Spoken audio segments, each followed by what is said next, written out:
राज्य में बड़े पैमाने पर जो होता है, जातियों को पिछड़ा वर्ग बनाने के लिए, अनुसूचित जाति बनाने के लिए राज्यों में कमीशन बनाए जाते हैं, केंद्र में कमीशन बनाए जाते हैं।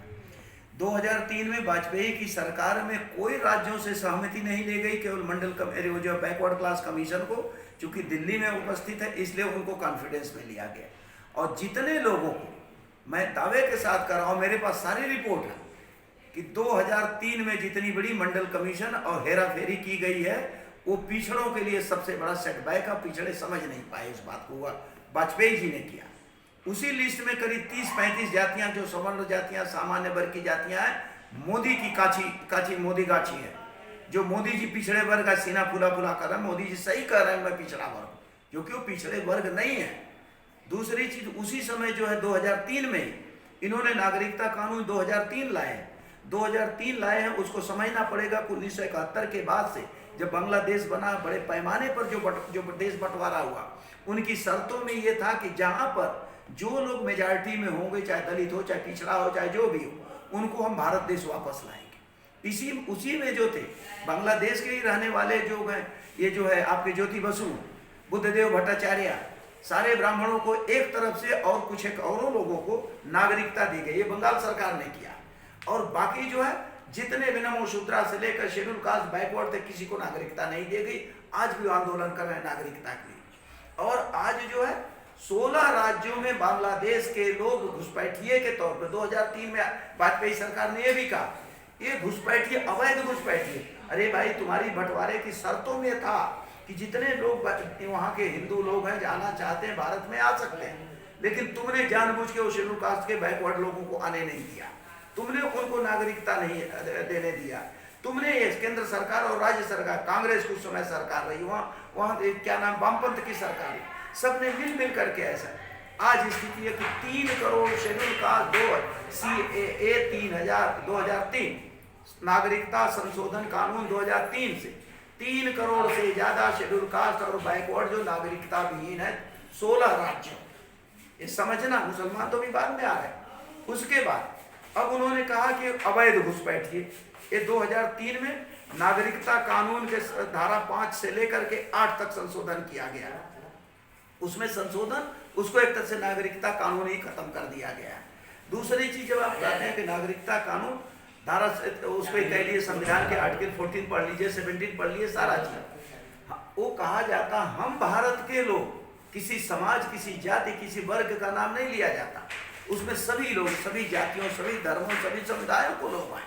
तो जब हम भारत के लोग हैं तो आप नागरिकता दे रहे हैं। ये जानबूझ के गिने चुने कुछ लोगों को 2019 की जो बात आई, केवल मुसलमानों को जो टारगेट किया गया, जानबूझ के किया गया।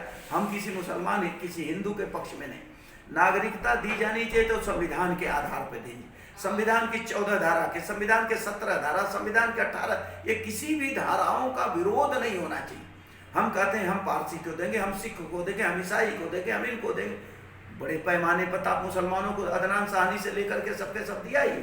फिर आप लिख करके कहना क्या चाह, देश में एक परमानेंट वैमनस्यता, शत्रुता और दुश्मनी आप कराना चाहते हैं हिंदू मुसलमान के नाम पर। इससे ज्यादा आपका कुछ नहीं है। जितने पैसे वाले फिल्मी एक्टर हैं, चाहे गाने वाले, बजाने वाले, पाकिस्तानी, सबके सबको आपने नागरिकता दी है, बिना किसी उसके देते चले जा रहे। लेकिन वहां गरीब गुरबा तो समझ नहीं पा रहा। गरीब गुरबा को आपस में हिंदू मुसलमान करने के लिए NRC। दूसरा, NRC का जो सबसे बड़ा फायदा मैं कहूंगा 2019 का, शेड्यूल कास्ट बैकवर्ड नहीं समझ पाया 2003 में क्या हुआ था। सबसे बड़ा फायदा जो इन्होंने कर दिया है, मुस्लिम समाज आज तक अभी नेतृत्व अपना नहीं कर रहा था। वो किसी के साथ उसकी पहचान थी, चाहे वो कांग्रेस के साथ रहा हो, चाहे सपा के साथ रहा, चाहे बसपा के साथ रहा, चाहे दूसरे राज्यों में जो स्टेट की पार्टियां, उसके साथ। NRC में उन्होंने, देख लीजिए, पुरुष नहीं थे आगे, केवल महिलाएं थी। नेतृत्व पैदा कर दिया NRC। मुसलमान जो है एक नहीं, 59 देशों के मुस्लिम कंट्री पूरे देश के मुसलमानों को सपोर्ट किए। यूनाइटेड नेशन में आपने नाक कटवा दी अपने देश की, वहां पर भी आप NRC में जाकर के पिट गए। तो ये कह देना, बाकी लोगों का तो कोई माई बाप नहीं है। जिनको 2003 में आपने नागरिकता ले ली, उनको तो कोई समर्थन देने वाला नहीं। मुसलमानों को तो 59 जो ऑर्गेनाइजेशन ऑफ इस्लामिक कॉन्फ्रेंस आपको पूरा सपोर्ट कर रही है, आपको पूरे के पूरे मिडिल ईस्ट दे रहे हैं, आपके जो तेल राशन तेल ऑयल आता है जिसपे आप गैस आ रही है सारा का सारा वो दे रहे हैं। वहां पे सऊदी अरब की प्रधानमंत्री वो जो विदेश मंत्री बोल रही है आपके खिलाफ, दुबई में बोला जा रहा है, वहां के उद्योगपति बोले जा रहे हैं। एनआरसी के चलते, आपके बदमाशी के चलते कम से कम 60 लाख हमारे लोगों की नौकरियां चली गई हैं, जो वहां पर गल्फ में और जो मिडिल ईस्ट में लोग नौकरियां करते थे, ये सबके सब तो हिंदू थे। और सबने दे वहां जाकर के आप इस्लाम के खिलाफ बोल रहे हैं, क्या मतलब बदतमीजी है भाई। वहां की रोटी खा रहे हैं, वहां का डॉलर ले रहे हैं, वहां का रियाल ले रहे हैं, वहां का दिरहम ले रहे हैं, वहां की करेंसी ला रहे हैं, हमारे देश की अर्थव्यवस्था, और आप वहां जाकर के इस तरह की हरकतबाजी कर रहे हैं। और उसके चलते कितना बड़ा नुकसान हुआ, देश की अर्थव्यवस्था टूटी, देश के जो बेरोजगार युवा वहां जाके भाग के नौकरी करते तो उनकी नौकरी चली गई, अब वो दोबारा आपको जाने नहीं देंगे वहां। क्या पाया मुस्लिम में बेशक अभी एक भावना आ गई कि अगर हम पूरे देश की आबादी का 14% है तो 14% आबादी सर बहुत बड़ी आबादी होती है, वो अब आपके सामने भीख नहीं मांगे, उनकी अपनी भी पॉलिटिकल पार्टी बननी शुरू हो गई। यह आपने अवसर दिया उनको, जो भाईचारे का संदेश था, हिंदू मुस्लिम सब मिल के चले, वो कहते नहीं हमारे साथ जब कोई नहीं चलने को तैयार, आप क्यों आपके साथ चले भाई। अभी 1 महीना पहले लखनऊ में एक और पार्टी बनी है मुसलमानों की। तो ये चीजों ने, इन्होंने मुस्लिमों को एक तरह से बिना दांत वाले मुसलमानों को दांत दे दिया एनआरसी से। 100 दिन का इतिहास में ये पहली घटना है कि महिलाओं का आंदोलन 100 दिन में, जब अंग्रेजों के शासन था तब भी 100 दिन का आंदोलन कोई नहीं चला, लेकिन 100 दिन का आंदोलन महिलाओं ने चलाया। और अगर नहीं होता तो 1 सालों में आंदोलन चल जाता, अगर ये लॉकडाउन के नाम पर जो इन्होंने बताया। और जिस दिन लॉकडाउन होंगे देखिए एनआरसी का मुद्दा फिर मुसलमान लेके निकल जाएंगे, आप कहीं के नहीं बचेंगे एनआरसी के नाम पर। जो आप कर रहे हैं नागरिकता रजिस्टर, भाई क्या है नागरिकता, कुटुंब रजिस्टर गांव में रखा ही जाता होता ही है, जो पैदाइश होती है उनके नाम लिखा ही जाता कुटुंब रजिस्टर। तो और कौन सी नागरिकता है आपके चाहिए। पासपोर्ट आपके पास है, वोटर आइडेंटिटी आपके पास है, आधार कार्ड आपके पास है, तब भी आप नहीं समझ पा रहे नागरिकता आप किसको दे रहे हैं किसको नहीं। ये कौन सा ऐसा मुद्दा। और आसाम से लिए, बंगाल से लिए, नॉर्थ ईस्ट के सारे जो ये इन्होंने घोषित किया, अब क्या नेगोशिएशन चल रहा है 2019 एनआरसी में, जो दलितों को, पिछड़ों की जो नागरिकता, जो ये आसाम जल रहा, क्यों जल रहा। अब ये नेगोशिएट तुम अपने को हिंदू मान लो, हिंदू कह दो हम नागरिकता दे दो, वो कहते हैं बिल्कुल नहीं करेंगे हम हिंदू, बिल्कुल नहीं करेंगे। नागरिकता उनकी कितनी बड़ी पैमाने पे, 19 लाख में 16 लाख तो केवल हिंदू हैं भाई, 6 लाख तो मुसलमान हैं।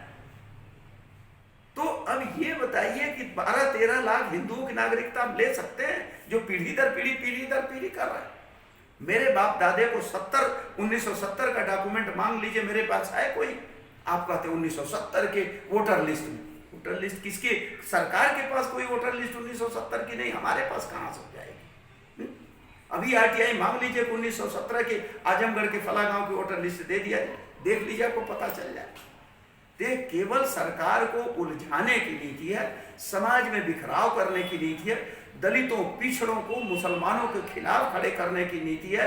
उनको एक साथ जो सामाजिक सौहार्द भाईचारा चलता था उसको केवल तोड़ने, हिंदू मुसलमान हिंदू मुसलमान हिंदू मुसलमान, अरे हिंदू मुसलमान रोटी की बात होनी चाहिए, बेरोजगारी पर बात होनी चाहिए, युवाओं पर बात होनी चाहिए, उत्पीड़न पर बात होनी ना, इस पे नहीं होगा, विकास पे नहीं।